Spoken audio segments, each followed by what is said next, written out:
25th lecture of Symmetries, Particles and Fields will be recorded here at CERN in my office while I'm on sabbatical here, which is quite fitting because this lecture is going to be about just a short application of the Lie algebra techniques that we've used in terms of the standard model. So what we want to do really is set up the Lagrangian of the standard model, tell you how the fields transform under the various symmetries of it, and just briefly give you a quick overview of that. There won't be many applications. This is just setting things up so that you can study it yourselves in more detail next term.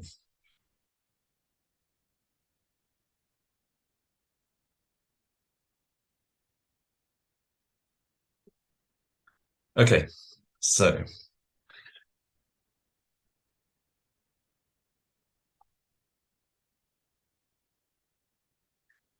bonus lecture 25, the standard model.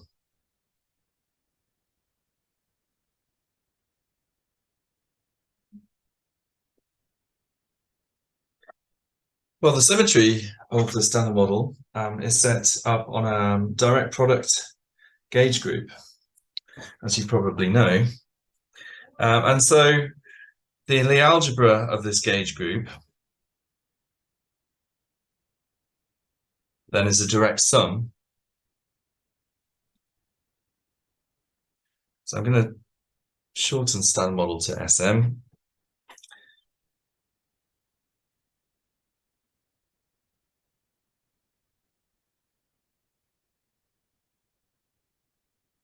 So it's a direct sum of a semi-simple piece and an abelian piece, actually. So the semi-simple piece is the Lie algebra of SU3 color in a direct sum with the Lie algebra of what's called SU2 left, in another direct sum with the abelian piece, which is the Lie algebra of U1Y. So Y here stands for hypercharge.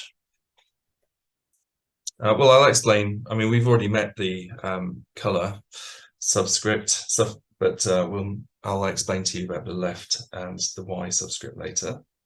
So often the group is written, so the gauge group is written as SU3 cross SU2 left cross U1Y. But actually, there are a few other options of the gauge group, depending on a discrete factor that you coset by. So you can see, I mean, normally people refer to it like this, or it can be the same thing in a coset with Z2, coset with Z3, or in a coset with Z6.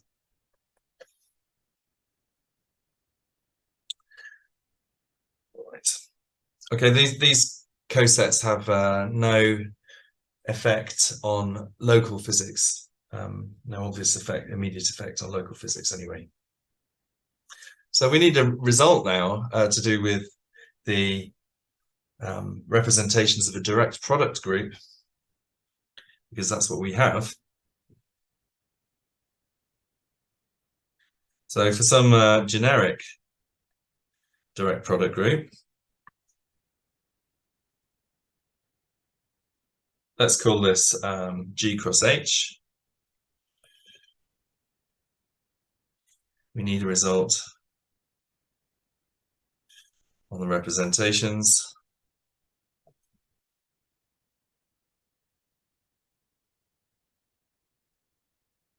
So what we want to do is analyze the result of the representation of the direct product in terms of the representations of G and of H. So we're going to have that G and H are compact Lie groups.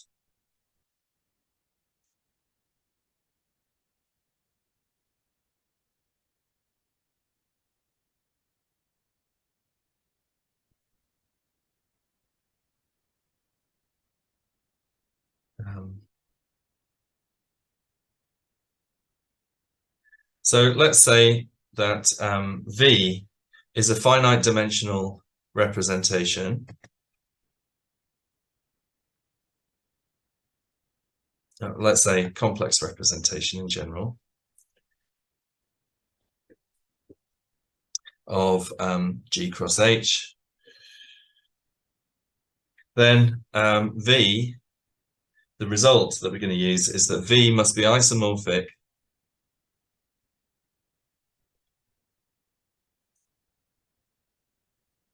to a tensor product U cross W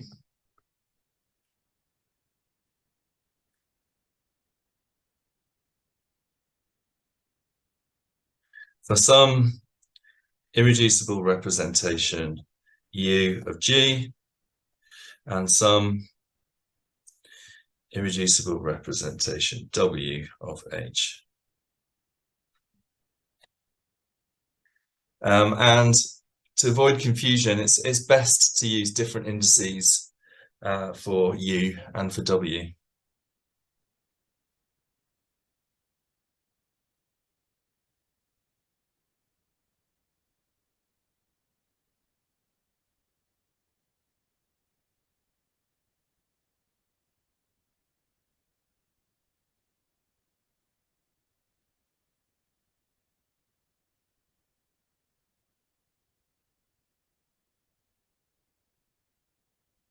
Okay.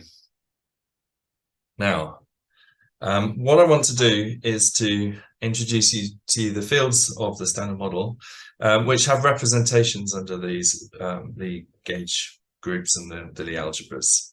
So what we'll do on the next page is draw a table of these fields. I'll give you the spin, the name of the field, and its representation under each of the individual direct product groups. That is, if I can change the slide.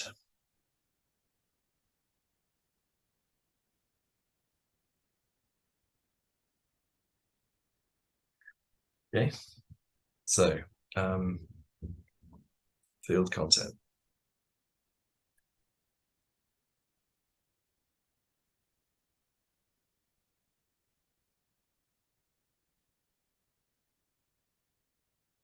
So we're going to write the spin of the field, the quantum field name, along with its symbol and any indices. And then I'm going to list the representation under the algebra of SU3 color. So what I'm going to do is write a kind of vector type notation.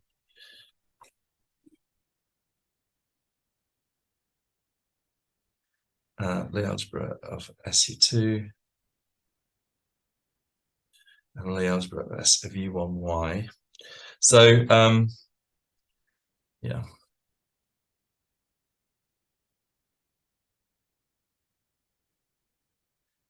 Okay.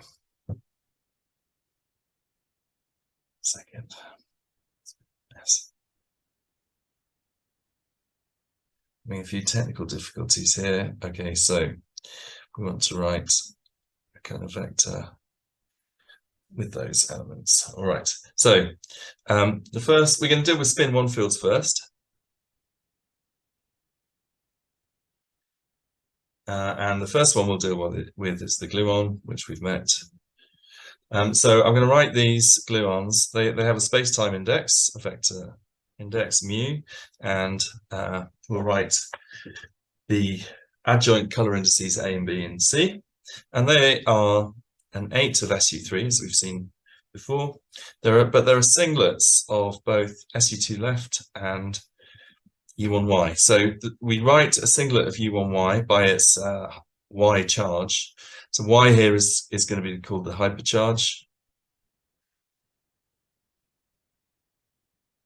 Hypercharge Y. Okay, and then we have spin one vector bosons for the SU2 group. SU2 left bosons. And we're going to call those W mu X, where X now is an adjoint SU2 index, and this is a singlet under color. It's a triplet under SU2, and it has 0 hypercharge. And we also have the hypercharge boson,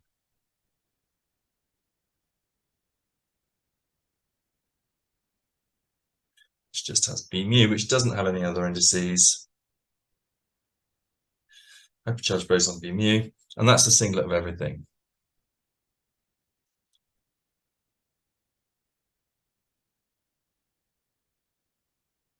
Okay, and we have some quarks. These, of course, are spinor half. And we've got left-handed and right-handed Weyl spinor quarks. So left-handed quark, they're written as Q left I, and they have indices X and alpha.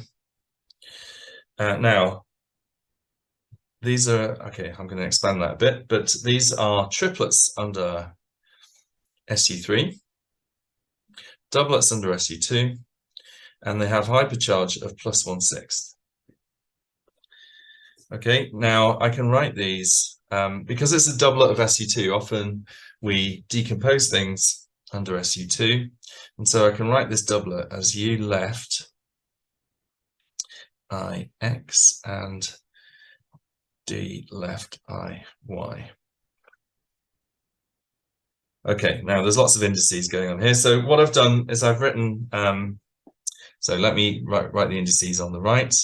A goes from 1 to 8, is adjoint color index.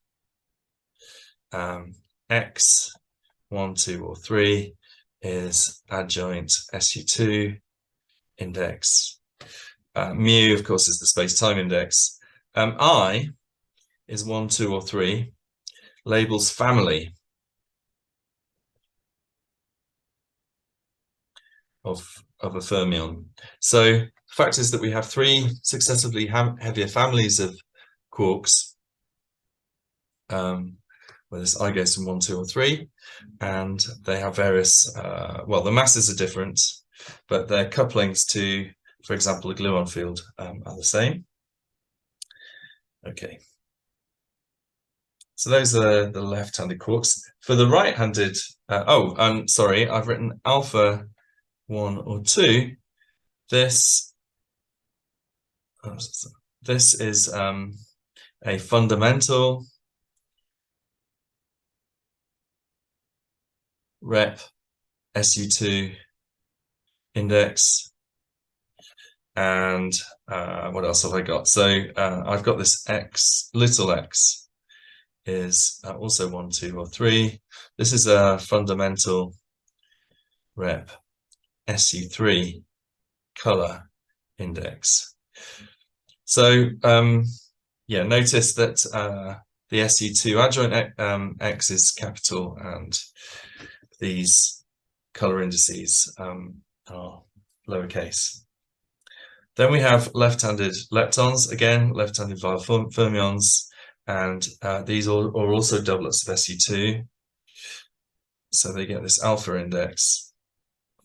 So when, so when alpha is equal to 1, we have a neutrino. And when alpha is equal to 2, we have a charged lepton. Okay, and these are 1, 2, and -1/2. So singlets of color, fundamental representations of SU2, and they have hypercharge -1/2. Okay. Now we have a right-handed Weyl spinor, right-handed lepton,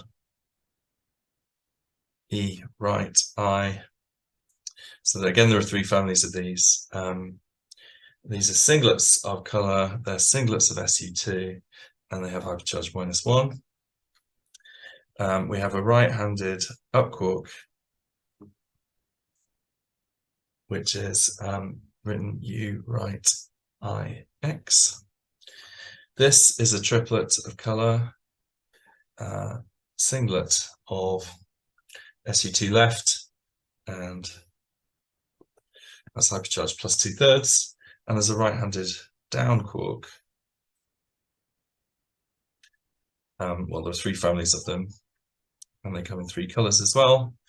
So it has indices I and little x, and these look like 3, 1, minus 1/3.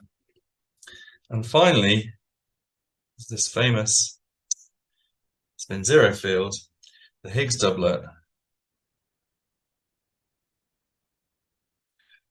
phi alpha, and this is going to be written phi plus and phi 0. Okay, and so this is singlet of SU2, doublet, or singlet of SU3, doublet of SU2, and has hypercharge plus 1/2. Okay. So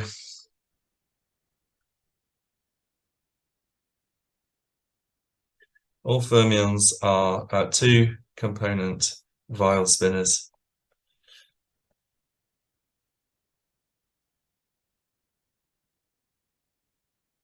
And the Higgs doublet is a complex scalar doublet. Well, it's doublet of SU2. Okay. So if you count up, I mean, the idea is that these indices cycle over, numbers between 2 and 3, basically. And each individual choice of the indices is really a separate degree of freedom of the quantum field, or a different quantum field. So if you count up all of these different degrees of freedom, you'll count there are actually 45 Weyl spinners in total.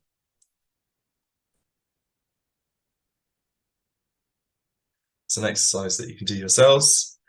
And this Higgs doublet, its job is to break the symmetry from the standard model symmetry, gauge symmetry. Higgs breaks the symmetry. Instead of this full SU3 cross SU2 cross U1, we break it down to SU3 cross U1, and these are both gauge symmetries, but they're different gauge symmetries, and this is actually electromagnetism, this U1.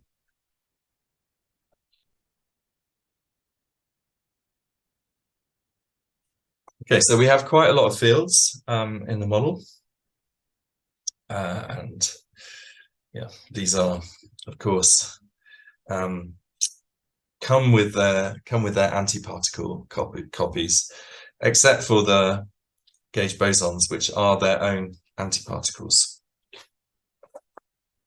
Notice they're in real representations of the gauge group. Okay. All right. So I'm in a position now where I can write down, in terms of these fields, the Lagrangian of the standard model, the Lagrangian density. But the thing is that if I were to write down all the terms explicitly, we'd soon fill up a sheet of paper or 3. So I'm going to write it in a fairly compact form, and then we'll unpack some of the different terms in a second.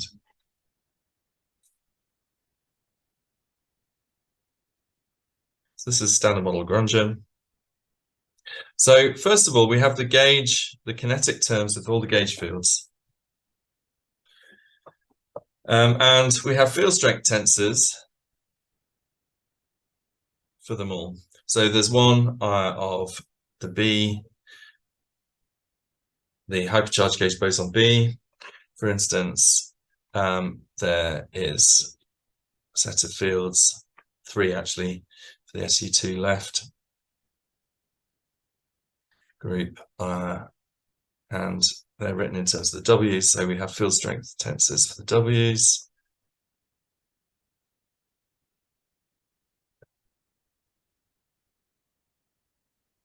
So then there's a trace over the SU3 adjoint indices of F, G, mu nu, F, G, mu nu. Okay. Then there is a what's called theta QCD term.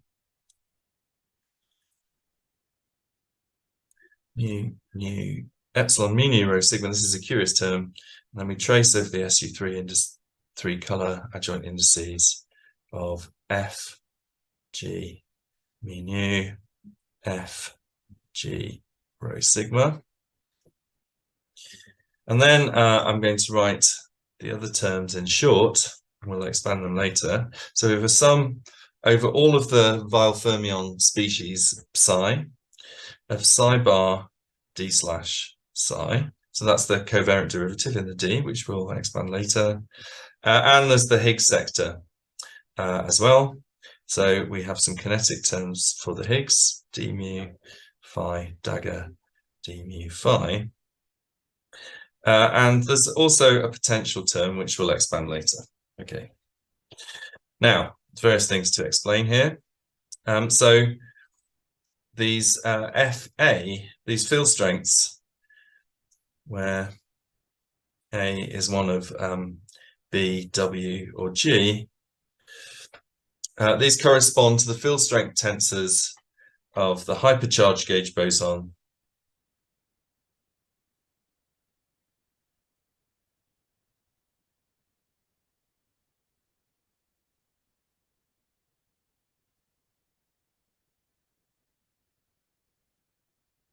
gauge boson when A is B.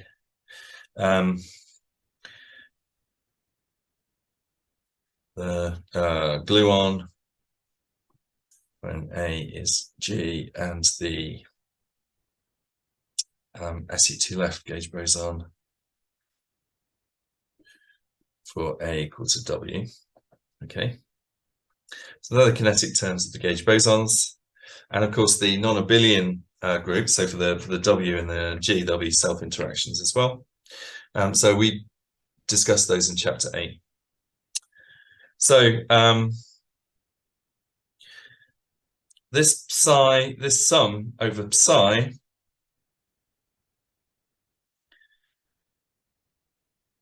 this includes a sum over all families and state representation states of Weyl fermions. So in other words, over all 45 Weyl fermions.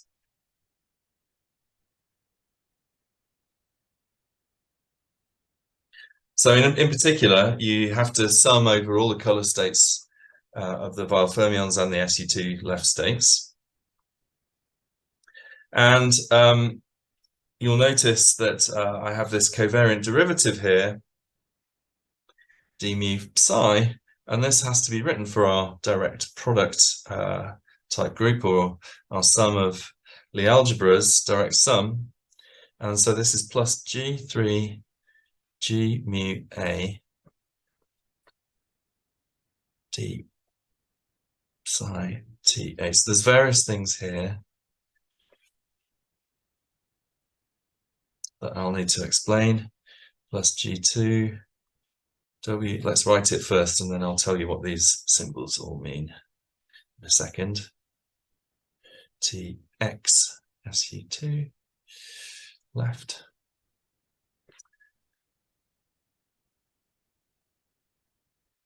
Minus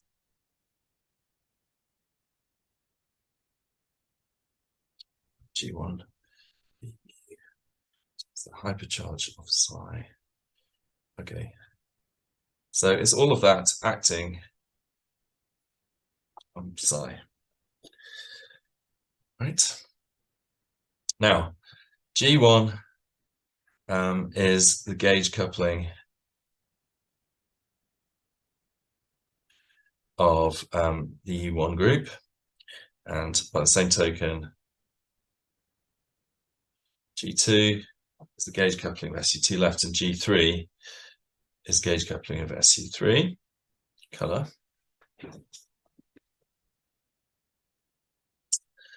And d psi is the representation of psi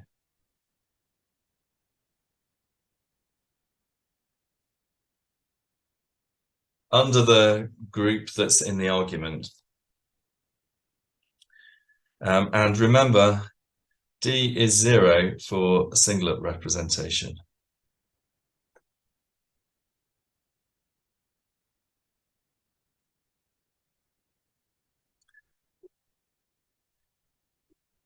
Y psi is the hypercharge of fermion psi, as listed in our table. Now, normally, and in the past, we've defined the U1 charges to be integers. And you'll see in the table, if I look back, that I've put them as rational numbers. But with U1 groups, what you can do is rescale all of the charges by some integer and absorb that change into the gauge coupling, because the only place that the gauge coupling appears is in the couplings to either the scalars or the fermionic fields. We can't do this for non-abelian groups, so it can't be done for SU2 or SU3, but it can be for U1 hypercharge, and this is just the convention that's been taken by physicists in the past. So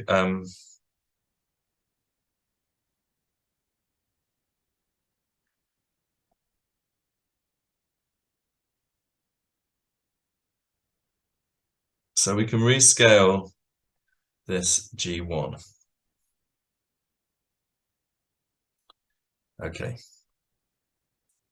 So the covariant derivative of the Higgs doublet we have to define, d mu phi is equal to,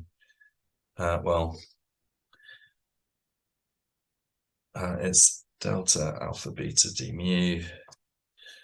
If I write the indices in plus write the indices more explicitly, w mu x minus I sigma x over 2 minus I g 1 delta alpha beta b mu phi beta.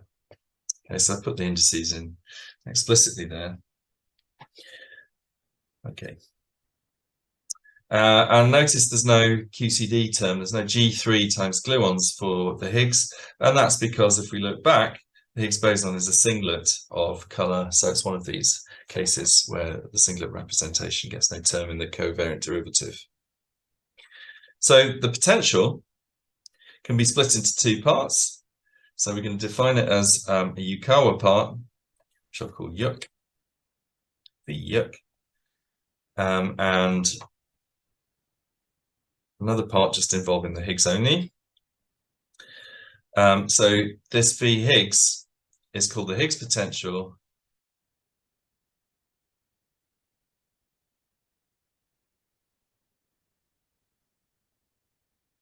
So V phi, this is defined to be mu squared phi dagger alpha phi alpha plus lambda phi dagger alpha phi alpha squared.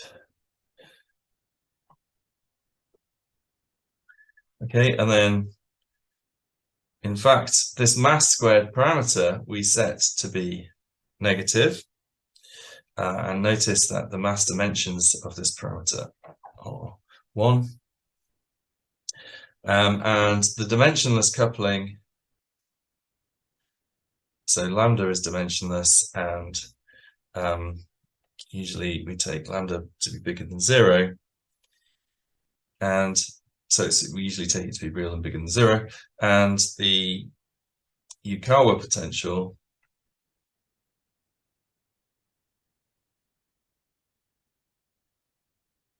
is this V Yuk thing, which I'm going to define now.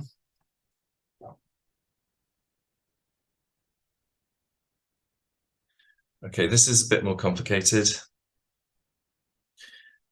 So we're going to sum over the family indices if they're repeated. So we're using the Einstein summation convention with them. I'm going to write in all the Guru indices so you can see exactly what's going on. U, right, J, X. Okay, plus, again, we're going to have to define some of these things. Y, D, I, J, Q, left, I, bar, X, A, X alpha, phi, alpha, D, right, J, X, plus Y, E, I, J, LLI bar alpha phi alpha E right J plus Hermitian conjugate terms. Right. Okay, so these YUs, YDs and YEs, they're complex dimensionless coupling constants. So YU, a matrix made up of YU, so it's a 3x3 matrix in family space. Same for YD and YE, are 3x3 matrices of complex dimensionless Yukawa coupling constants.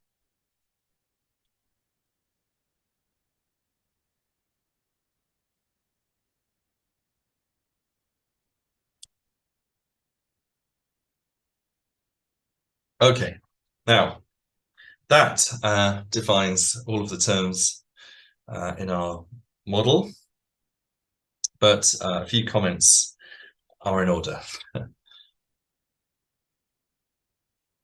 Firstly, if you look among all the terms in the Lagrangian density, what you see is that all the Lorentz indices are summed over, both the spinorial ones and the vector ones. And so we know that the Lagrangian is Lorentz invariant.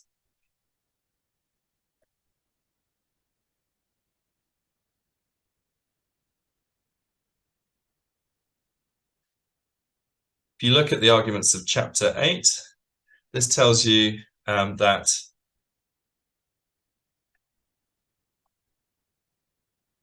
the gauge boson kinetic terms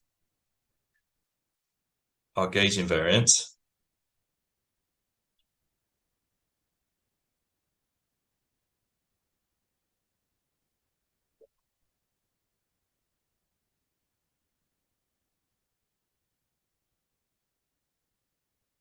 And then all of the other terms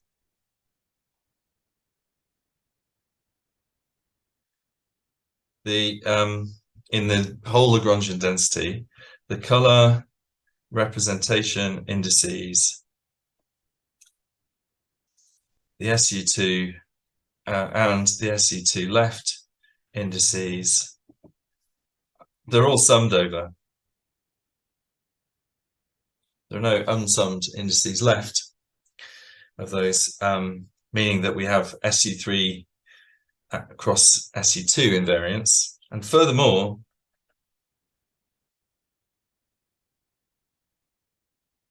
the hypercharges of each term.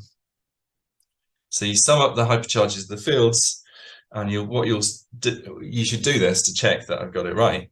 And if you do that, take into account that complex conjugation or a Dirac conjugate reverses the sign of the hypercharge because of the complex conjugate. So the sum of the hypercharges over the fields of each term in the Lagrangian density is 0. So these things together imply invariance under the gauge symmetry SU3 color across SU2 left across E1Y gauge symmetry. Implies that the Lagrangian preserves that. Now, another comment we can make is that the standard model is what's called a chiral gauge theory. If we look at the representations of the fields, in particular of the, for example, the quarks, what we see is that the representation depends on whether you've got a left-handed or a right-handed quark. And so the theory treats left-handed and right-handed quarks differently. That's a chiral gauge theory.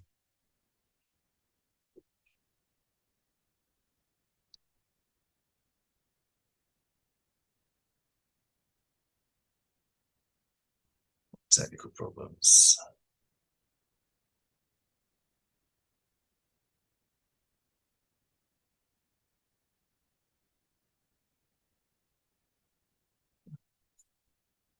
Change the page.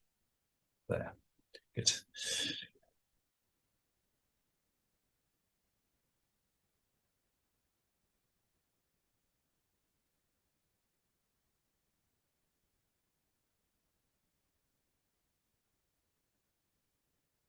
The left and right-handed fermions transform differently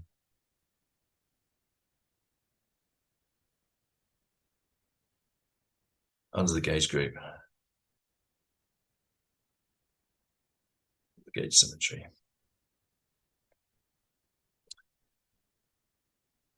And so the left and right-handed components, in other words, whether the spin is going in the same direction or against the fermion, they have different gauge interactions.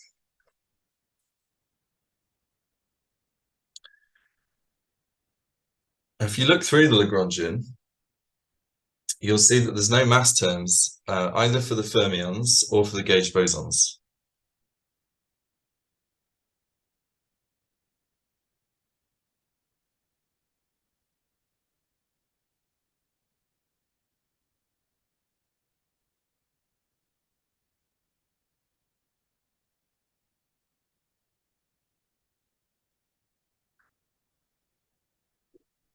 And indeed, we're not going to cover spontaneous symmetry breaking here, but that's basically what the Higgs mechanism supplies for you. The Higgs mechanism will give masses to some of the gauge bosons and to the fermions.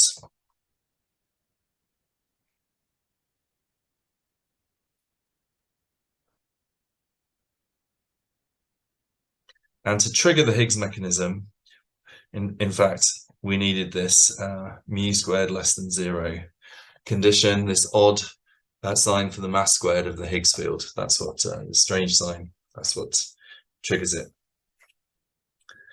And so the Higgs boson ends up gifting mass to the fermions and the massive electroweak bosons.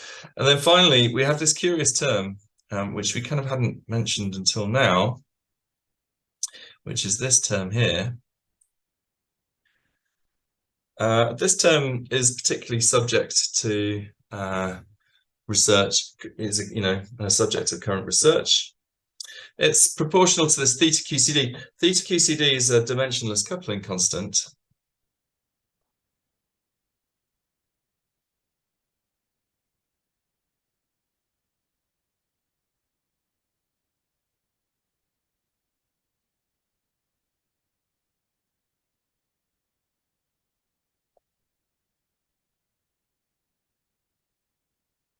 And the term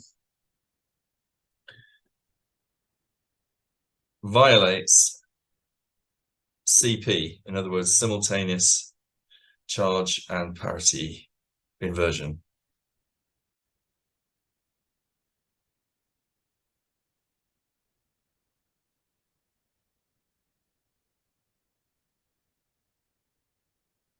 So from experiment, we know that,